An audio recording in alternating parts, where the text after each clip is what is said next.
All right, y'all. So I'm gonna put y'all on some game that somebody gave to me. Now, I heard this from a whale. This is not information that everybody knows. This is not something that people talk about because obviously, when you're a whale yourself and when you're in a certain position, you don't want everybody to know certain things. But this is some of the information and stuff like that that I got that helped me improve and help me become better because it is gate kept, especially at some of the highest levels. Like I'm talking about billionaire status and stuff like that because yeah, like they don't say a lot of things. They'll tell you like surface level stuff, but a lot of this stuff that we're gonna be going over, you can call it conspiracy theory if you want or whatever. But this is it gets deep. So I'm gonna be explaining why Toshi is down, why the crypto market is down, and we're gonna jump into some crazy stuff that you probably will find it hard to believe. So that being said, let's jump over here first. So if you're completely new to crypto, if you don't know, the whole market moves with Bitcoin. Basically, in order for us to have a bull run, in order for the alt season to kick off and really go crazy and stuff like that, Bitcoin needs to be up above 105 or around 105, and it needs to be stable. It needs to be stable. It can't be fluctuating like crazy. It needs to be going up bullish or stable in order for Ethereum, Bitcoin dominance to go down and Ethereum to start taking over and the whole run starts to follow Ethereum. But what Ethereum does is based on what Bitcoin does as well. So when Bitcoin is performing bad, it brings the entire market down with him. Now, Bitcoin is not the only thing doing bad. Like the stock market, every market is in an uproar right now because of this thing called tariffs, man. So tariffs is actually making people crazy right now. And we're going to be going over a lot of stuff when it comes down to that. We're going to be going over the point of it and stuff like that. But first, I'm gonna put y'all on a little game that I've heard from my mentors and things like that. So check it out. When it comes down to these market makers, these guys with all this money, I'm not talking about a whale. I'm talking about a market maker. These people know how to make money up and down. So they control everything in a way where it's like unreal. It's unreal how they control the market going up, control the market going down. So essentially, what you have to understand is the news networks and all this stuff, it's noise. It's literally just noise. And everyone takes it super, super serious. And it is serious, the stuff that's being argued about and debated about and things like this. But the solution is already come up with. But it's like a reality TV show. That's really all that it's about. It's a reality TV show. It's about excuse me. It's about entertainment. Let me see if I got another cough drop because yeah, I'm gonna be doing talking and that's crazy. But yeah, it's literally just entertainment, and people be falling for it all the time, thinking that it's this big deal. Like think about it this way: there's been a lot of crazy stories and a lot of and presidencies since Bitcoin has come out. Has it ever stopped Bitcoin from going up? Has it ever stopped crypto from rising?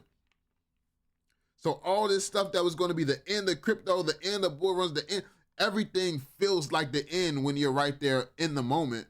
But Bitcoin has historically only ever risen, no matter what's happened. Notice how the storyline and the plot always leads and goes to exactly where it's supposed to go, no matter what noise has gone on throughout a year. That's because it's by design that way. While people arguing Democrats versus Republicans, or people arguing about that, worried about that, oh, are you looking out for the poor people? Oh, you're only trying to benefit the wealthy. While people are arguing about the noise, the market makers are sitting there manipulating the market like, oh, tariffs? Yep, that's a good reason. That's a good reason to tank the market. Let's hit the button. Let's scare all these people out of their positions so we can buy back in. Hit the button. Tank the market. And I'm talking about everywhere. Market makers in every market. Like the people who like they're completely detached.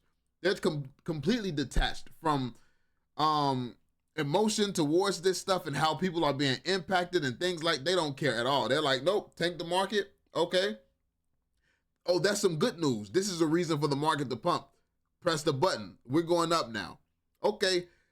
Bad news. He said something. Oh, we can make the public feel real bad about that. Press the button. Oh, that's the reason we're going down now. It's just constant thing after thing after thing. The media, the news. Why do you think they put out they put out the stuff that's going to make you feel a certain way, and it's all part of a whole system and design. But That's enough for the like the conspiracy theories and things like that. But this is just some stuff that I've heard, and obviously the person that I've heard it from, the people that I hear stuff like this from, they're never going to come out publicly and say stuff like this. But I am fortunate enough to be in circles where I get to hear things.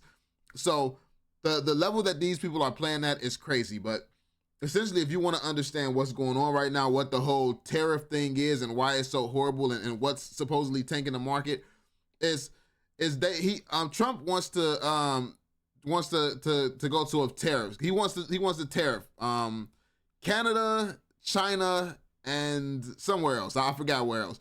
But basically what Trump is trying to do is stop illegal drugs from getting into America. He wants to stop illegal immigration. He wants to bring manufacturing back to America. He wants to make America great again, and then he wants to end income tax. So those are the things that he's trying to accomplish with these tariffs. And I think that what's interesting about it is, for a lot of people, it's going to be better off in the long run. It's just going to cause a lot of turbulence in the short term.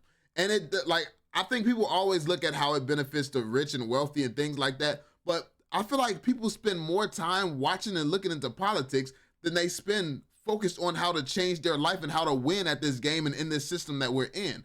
The fact of the matter is, we are in a system.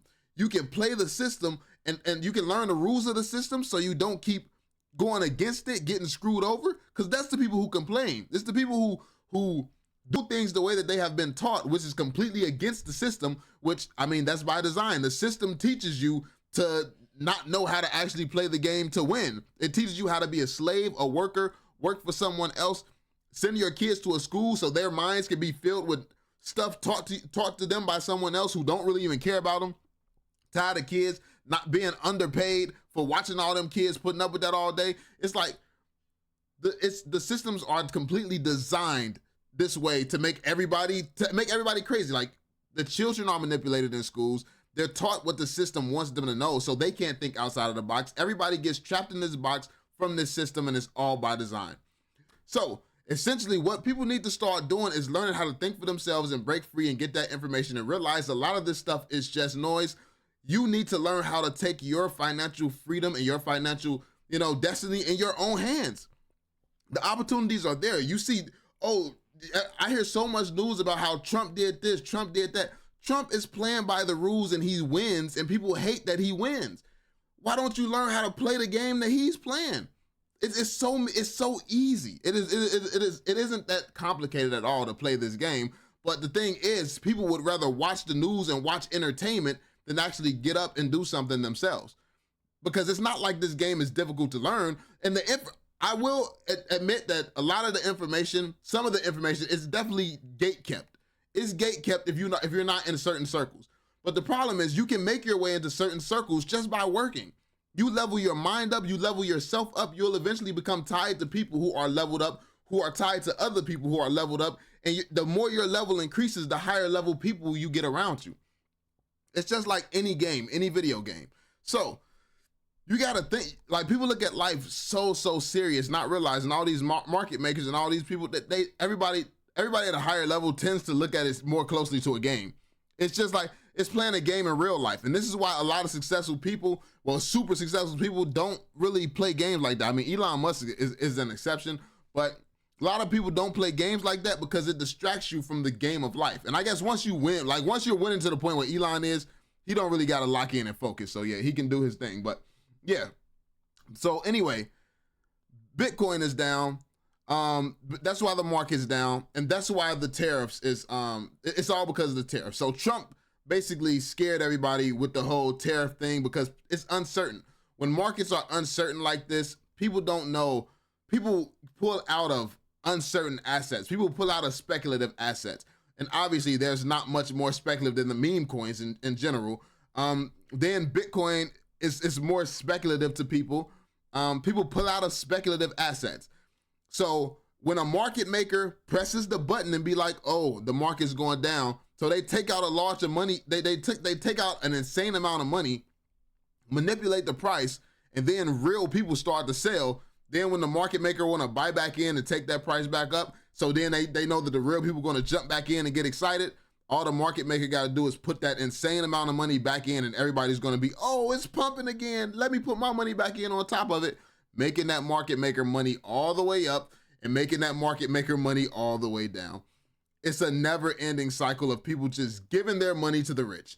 But if you learn how to play the game, you can get in and out going with the market makers instead of going against the market makers. And that's the skill that you learn throughout time. It just takes a little time to learn that skill.